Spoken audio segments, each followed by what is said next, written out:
지난번 법안 처리할 때도 당론으로 결정을 했었고 변경되지 않는 한 당론은 유지되는 것으로 보면 될 것 같고요.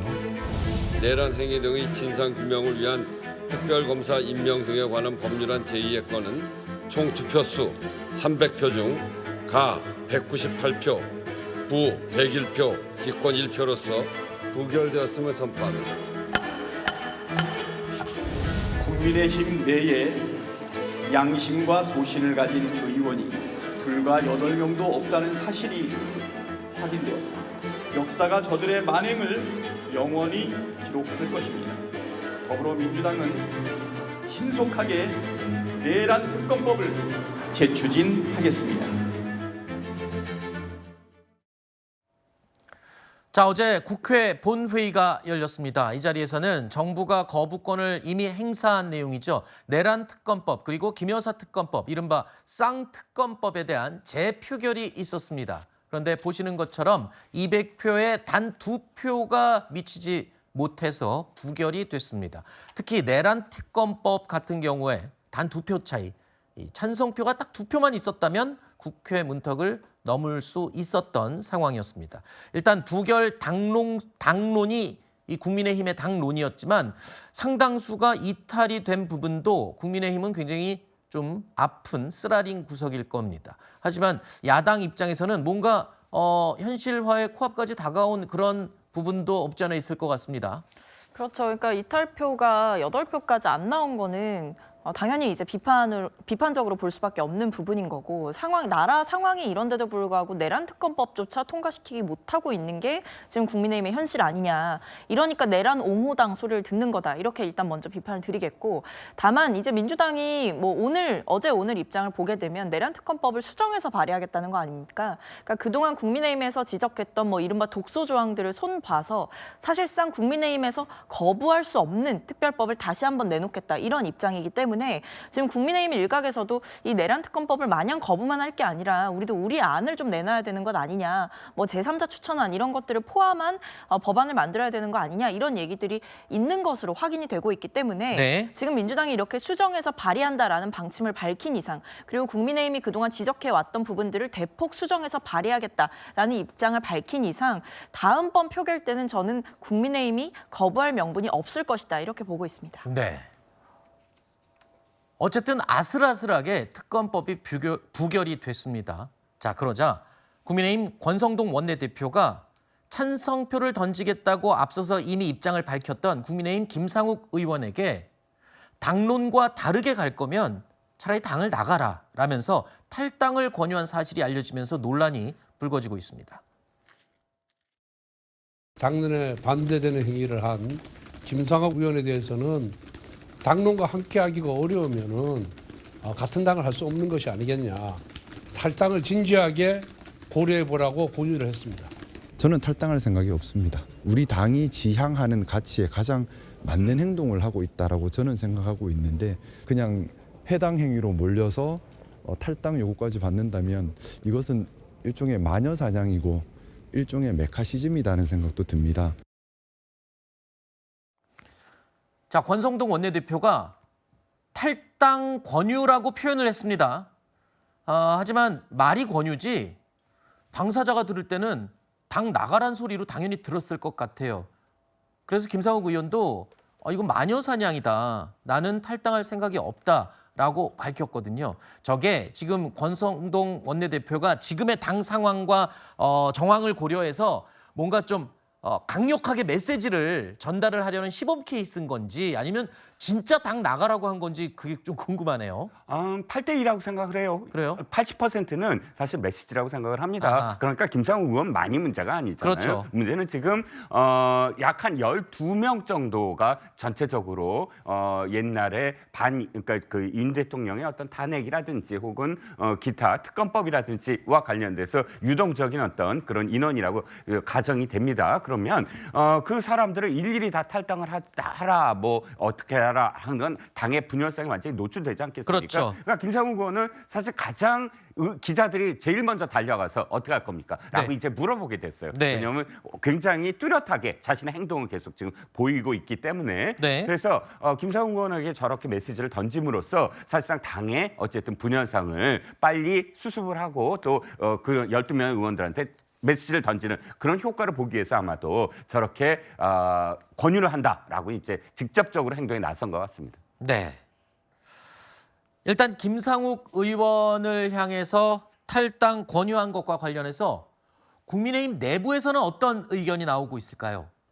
의외로 다양한 해석과 평가가 나오고 있었습니다.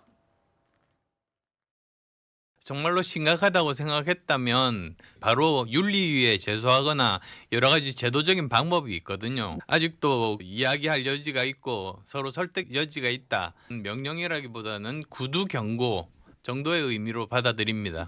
지나가는 소가 웃을 일이다 생각을 합니다. 과연 지금 김상욱 의원이 한 행동과 원내대표가 한 발언 중에 국민들이 어느 쪽에 더 손을 들어줄 것인지 그 저작거리에 나가서 한번 물어봤으면 좋겠다는 김상욱 의원이 그나마 상대적으로 양심에 따라 투표한 모습이 아닌가 이래 보고 있고요.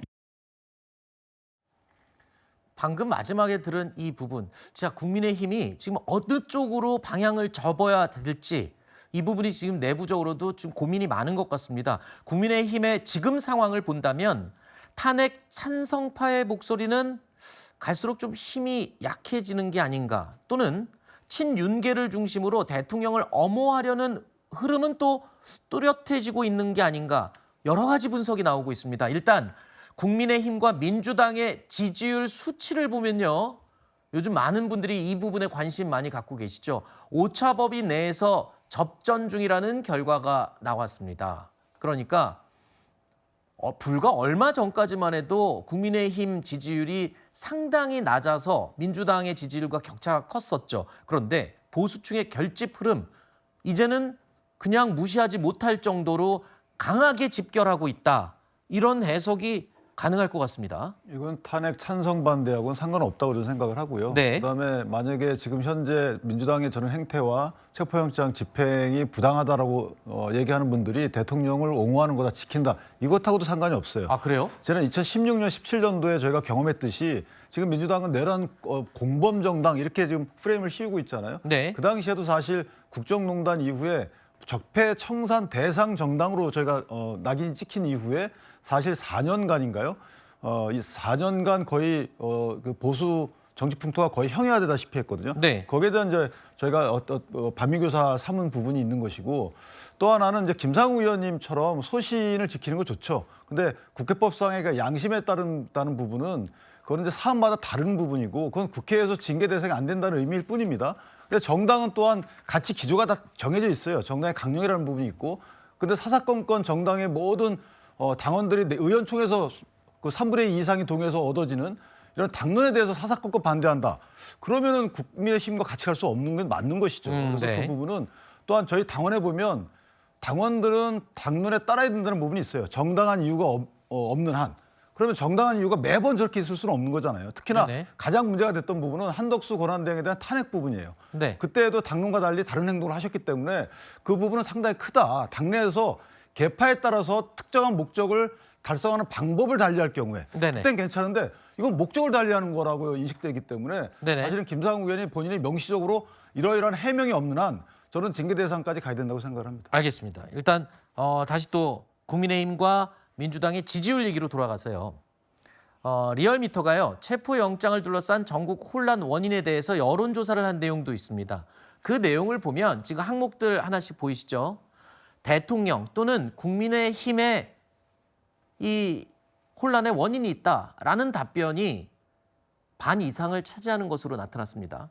자, 이런 결과를 봤을 때는 국민의힘이 보수 지지층을 넘어서 전체 국민 여론까지 좀 생각을 한다면 글쎄요. 또다시 대통령과는 어떻게 관계 설정을 하고 선을 그을지 말지를 또 결정해야 되는 딜레마에 빠지는 거 아니겠습니까? 그러니까 저는 지금 국민의힘이 굉장히 좀 잘못된 방향으로 가고 있다라고 생각하는데 이게 발을 담궜다 빼는 것도 어려운 일인데 지금 제가 봤을 때 허벅지까지 담근 꼴이거든요. 그러니까 지금 상황에서 사실은 대통령과 명확하게 선을 긋고 가는 게 맞아요. 뭐 일부 한두 명의 의원이 나서서 뭐 대통령 지켜야 된다 이렇게 얘기하는 거를 막을 수 없다 손 치더라도 지금 보면 굉장히 움직임이 집단적이라는 게 문제입니다. 네. 대통령을 옹호하려는 세력이 사실상 국민의힘 안에 의원 분포도를 보면 관저 앞에 몰려간 의원이 45명 정도라고 하잖아요. 근데 국민의힘 의원이 108명 정도입니다. 그러니까 이게 절대 적은 숫자가 아니라는 거예요. 이러다 보니까 여전히 어떤 탄핵 의결이 됐음에도 불구하고 대통령에 대한 정치적인 책임을 묻는 여론이 뜨거움에도 불구하고 여전히 국민의힘은 국민과 괴리되고 있다. 네. 그런 면에서 저는 이 권성동 원내대표가 이런 말씀하셨잖아요. 이 국민의힘의 당론을 따르지 않을 거면 당과 함께할 수 없다라고 하셨는데 저는 국민의힘 의원들께 이렇게 말씀드리고 싶어요. 이 당론을 계속해서 따른다라고 한다면 또는 이런 강성 지지층의 압박에 굴복한다라고 한다면 대다수의 국민들과는 같이 갈 수 없을 것이다. 오히려 지금 국민의힘 의원들이 보여주고 있는 움직임은 일부 지지층들에게는 소구될 수 있을지 몰라도 결국 대중정당을 표방하는 정당이라고 한다면 결코 가서는 안 되는 길을 가고 있다. 오히려 지금 국민들의 민심과는 정반대로 가고 네. 있다. 이렇게 생각합니다. 물론 지금 이 그래픽을 보시면 이 전국 혼란의 원인 가운데 민주당 등 야당 때문이라는 대답도 적지 않습니다. 40%에 육박하는 의견이 있다는 점, 이 부분도 제가 이 여론조사 내용을 공평하게 말씀드려야 되기 때문에 같이 항목을 설명을 드렸습니다.